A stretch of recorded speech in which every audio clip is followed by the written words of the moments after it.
Hey guys, first and foremost, thank you so much for tuning into this video. This page is going to be about detailing products and reviews, how-tos, and that type of thing, and essentially being tied to some of my other businesses. But I would like to start doing a lot more videos and doing a lot more review type things on different products and equipment and things of that nature. And kind of excited to get back into it. It's been a few years since I've really paid any focus to it. And now I'm free to do so. So it's kind of excited to get back into it. I feel that momentum building. The first video is going to be a review on one of the Maxshine polishers. It's going to be my first initial time with this machine. It's going to be my initial overview of the machine and my initial thoughts about the machine itself. So without further ado, we'll get right into it. Alright, so the other day I got on the good old Amazon and needed some more equipment for my business, but I thought it was a perfect opportunity to do a initial review of the product, my initial thoughts on the overall product. This one is the Pro, the M8. This is the 8mm throw polisher. I got the 21 coming. We'll do another review on that one. But I just wanted to document my first experience with this particular polisher. Now these came over a few years ago, or maybe even more. They were, considered entry-level product, and from what I've heard, they've stepped up their game in the construction, the build quality, and that type of thing, and how the machine handles. So I'd love to dive into this and open it up and see what we have. So my first impression of the actual bag that it comes in is it's fairly nice. It's actually got a metal bar across the top here that makes it nice and sturdy. Comes with a handle, and you got the handles here to carry it, handle here, which is nice for travel. It looks really nice as far as storing it. Easy to take where you want it to go. It's got some pockets on the side here for compound and accessories and things of that nature. They really thought it out pretty well, actually. The construction of the bag itself, very nice. Type of nylon, looks relatively heavy construction with a stitching and that type of thing. Get some piping on the side. Overall look of the product, very nice. Definitely can't complain. It says Shine Master, all for detailing on the front. I don't know if that is part of the line, or this type of polisher, or if that's just kind of the bag that they use. The kit came with some tools. Let's see if I can. So it says Maxshine. It's covered up. Shine Master. Maybe it was different at one point. Different packaging. This bag has the D-ring on it. Some tools and an extra screws and that type of thing. Probably the warranty card there, looks like. Pretty nice. It's got the Allen key and stuff in there. All the tools that you need for this particular unit, which is nice. They have the manual. This is the Maxshine M8 Pro, like I had mentioned earlier, which is the 8mm throw. I got a separate backing plate. Let's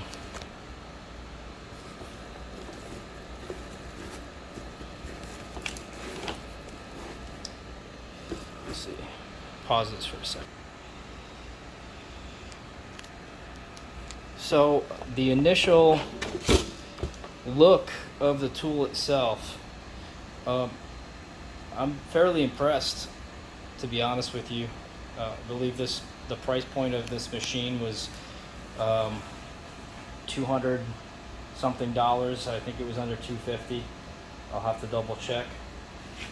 The cord is decent, high quality. It's actually fairly long, which is nice. This machine has a 1,000-watt motor, which that's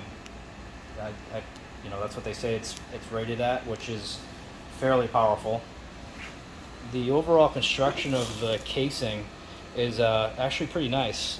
You have this grip on the back side here. It's like anti-slip feeling, rubbery. It's not hard plastic. It feels nice on the hand.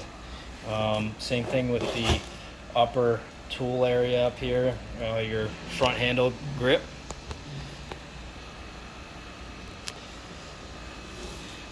It's got a pad on top so it can sit flush. Balances the tool nicely for when you need to put it on the ground. It's a 5-inch disc. This particular machine is spaced so it doesn't hit the rubber grommet there, which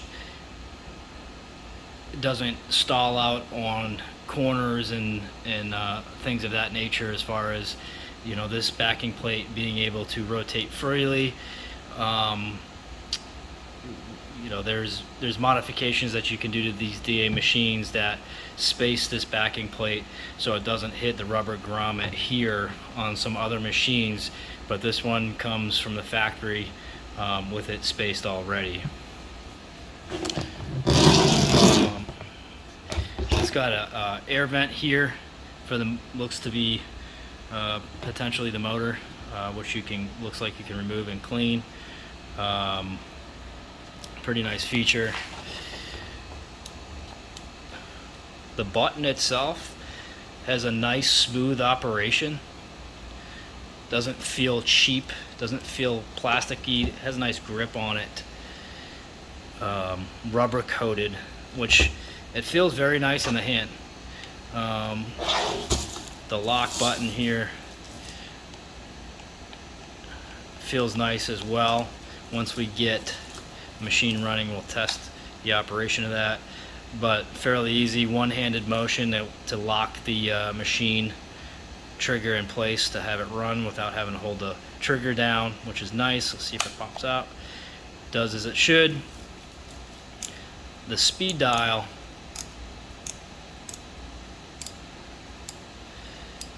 feels a little plasticky, but it does have nice notching to it, so it actually looks to do half speeds.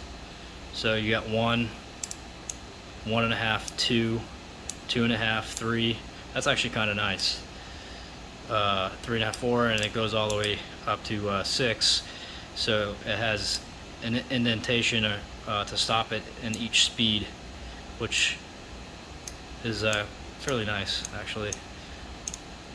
This may be an item that down the line, who knows, only time will tell, but compared to some the speed regulators on the market, it just feels a little more plasticky, but that doesn't necessarily mean that it's not going to last. It's just initial feel. Has the machine speed rating there. It shows you your speed 1, 2, 3, 4, and how many oscillations per minute, I believe. I'm not sure if that's RPM or oscillations there. So initial quality seems to be pretty good. It's a good looking machine. Seems to be fairly well built.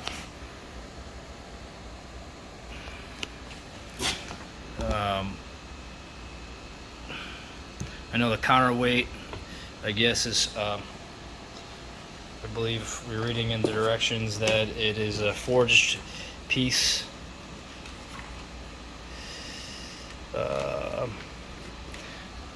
Here's your power out ratings. It's 1,000 watt for all of the machines. You have a little bit of a, okay, it is orbits per minute. You have a little bit of a difference with the larger throw machines. Okay, it's CNC machined counterweight. Okay, well, it's a, you know, it's a accurately weighted counterweight. So far, pretty nice. We had a little pad malfunction, so I'm using a backup pad. So don't judge on the pad here. It needs to be cleaned a little better, but just for demonstration purposes, we're going to use it. So the hook and loop backing plate, it's fairly nice. This is an older pad, so it's kind of worn on the back. What I do like about it is not overly aggressive. There are some backing plates that are just very, very aggressive in how they grab the backside of the pad. I'm not a huge fan of that because when you go to tear it, sometimes you can separate the pad, especially if it's been hot. So overall, initially, I like it. We'll see how it holds up over time. And now we're going to test the machine on balance and vibration. So do a little bit of polish on here just so we have the tag wide.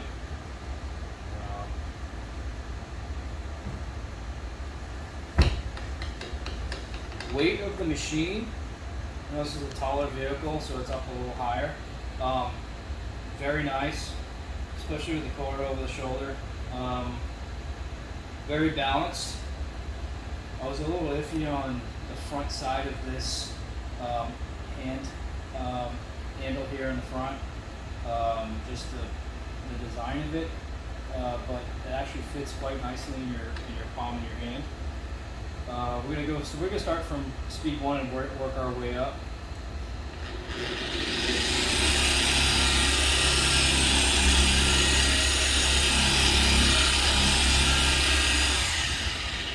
So on initial startup, it does have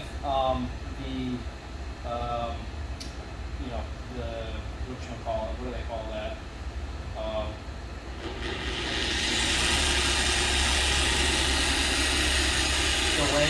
The delay start, which is nice. You get the machine. Most machines now have that delayed start, so it doesn't hit as soon as you put it on. Some people like it, some people don't. It doesn't really bother me.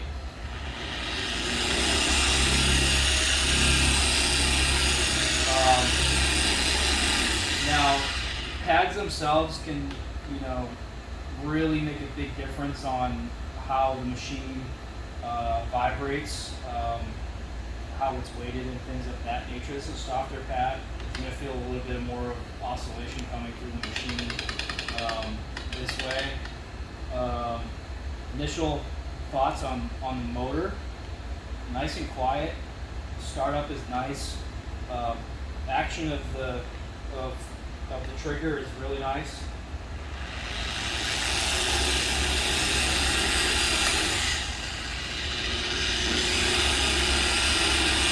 Trigger lock could be done with one hand. Seems nice.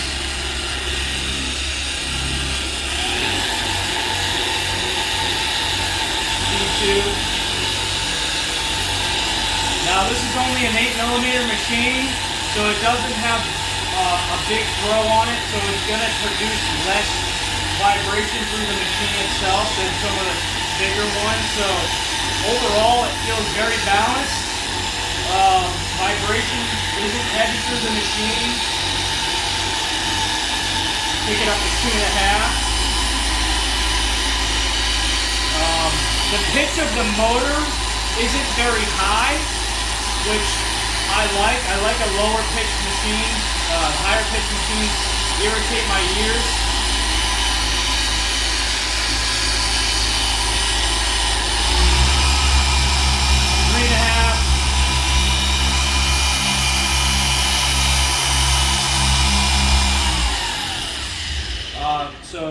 I wanted to stop there for a minute because a lot of machines would stall out on something like this. I didn't really go with the contour on that. Kind of went up to it like maybe an amateur or a rookie would. And the pad still spun. It still oscillated and still spun. Some they stall out and they just oscillate. This continued to spin, which that's fairly impressive. That was speed 3.5.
Okay, so what I was doing there is I was testing the highest speed mid-range. So interestingly enough, if you want to come in and just kind of come down on the speed control here, when I went to 5, it made a difference between each speed settings. 4.5 made a difference. It picked up in machine speed. Went to 5, and then went to 5.5. It also picked up, but it didn't really change pitch or feel like it went any faster on speed 6. So it really seems like it's like 5.5, which I mean, it's not really a big deal, but just something I noted. And also what I was testing was to see what speed the pad wanted to stall out on this area here on the hood. And it actually did quite well at a lower speed. It was like 2.5. It continued to spin and oscillate. 3, it really powered through it. So, I mean, initial testing of the machine, I do like a machine that's balanced and doesn't produce a lot of vibration. This machine really feels like a high quality machine. It doesn't feel like a low quality machine that has a lot of vibration. The pitch of the or the sound of the motor it's loud but not overly loud like some of the lower end machines. Now I would consider, you know, as far as machines go, a mid-range machine, but I can tell you right now that I would have no problem having this in my shop doing professional paint correction whatsoever. It feels like a well-built quality machine. It definitely is up to the task of polishing paint and doing what it needs to do. And I'd have no problem having this in a high-end shop, a volume shop. The only thing that is left to see is how long will it last. You know, that really is a big question when it comes to machines. You know, is longevity. Now, obviously, if you abuse a tool, it doesn't really matter. You know, if it's cheap or high dollar, you know, you're going to affect the lifespan of it. But it'd be interesting to see what the lifespan of this unit is compared to more expensive units. Some of the major brands out there last years and years, good quality machines. This comes in about, honestly, half price, maybe a little, you know, maybe a little bit more than half price, but significant dollar amount value less than some of the competitors with the bigger names. But I'll tell you, my initial, you know, thought on this machine is that it's a quality machine. It did what it was supposed to do. It has a nice weighted feel to it, nice balance to it. It's not too heavy front or back. Vibration through the tool. Body itself, it was pretty good. It felt like a quality machine. Motor felt quality. It didn't feel like it was, you know, wiggling all over the place, rattling your hands and teeth to death, like some of the cheaper units can. But yeah, it definitely has my stamp of approval. We'll see how it holds up over time. As That's the only thing that I don't know. This is just kind of our initial look at this machine. I've never used one of these machines. I opened it up today. It got shipped the other day, opened it up, and this is my first initial reaction to this machine. So we'll do a follow-up video months down the line, years down the line, to see how it's holding up. But I definitely give it a thumbs up. Thanks for watching.